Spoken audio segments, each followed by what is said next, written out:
The Fitzroy Football Club was another facing extinction in the late 1980s. The Doggies facing little choice but to merge with Fitzroy or die in October 1989. But the power of the people rallied like our game had never seen before. The masses mobilised in an enormous Save the Dogs campaign. Thousands of footy fans pounded the pavement, rattling tins and tirelessly door-knocking for every single dollar that could be spared. In the end, Save the Dogs raised a remarkable $1.5 million in just 19 days. The Doggies surviving the hangman's noose in a timely reminder that our game is truly the people's game. That merge was heavily weighted towards Fitzroy, and Fitzroy incredibly wasn't going to get a lot out of it. And it took people like Peter Gordon, and it took the Fitzroy people to rattle those cans and get the whole thing going. Ross Oakley was seen as the public face, I think unfairly to Ross Oakley. I think you look back on Ross's tenure and you'd say he actually did a very good job, but he had the car stickers saying "Up yours, Oakley," and there was real hatred out there in the streets directed towards him, and the people did take over and they had a win.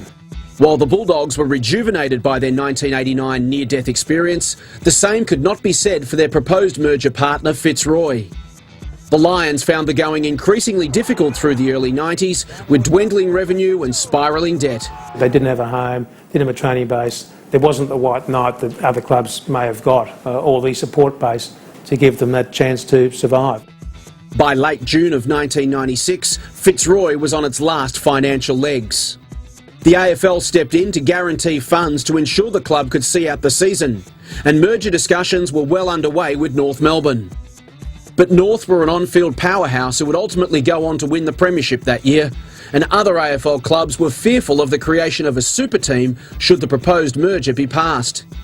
Instead, they approved an 11th-hour approach from the lowly Brisbane Bears, and on July 4, 1996, the Brisbane Lions were born. I think that would have been a much cleaner, more satisfying way for it to finish. But they're resilient groups, football clubs, and I don't think anyone's ever going to put their hand up and want to be seen to be the person that said, I brought my football club down and sent it into state, and that's why it never happened. And I guess it wasn't a total surprise when they went.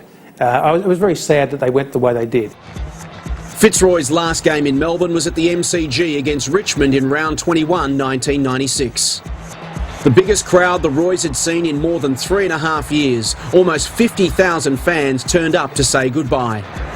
They witnessed the grim spectacle of the Lions being torn apart by 151 points.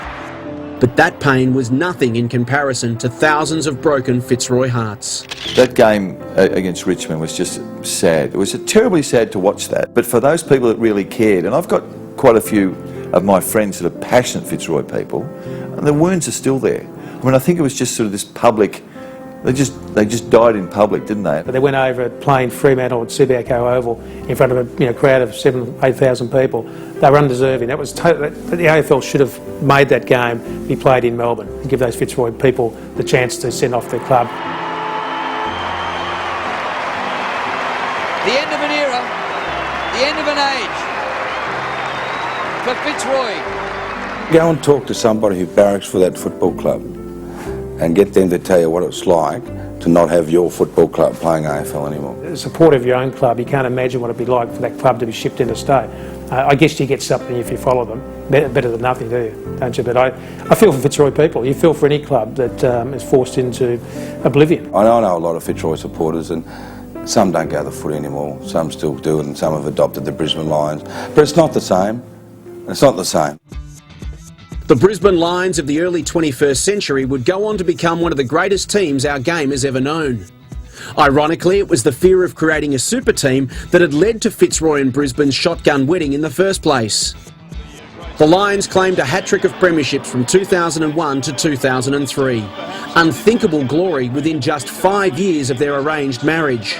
Whilst nothing can fully compensate for the loss of Fitzroy's independent identity, that long-awaited success was enough to bring a substantial number of disenfranchised Fitzroy fans back to our game.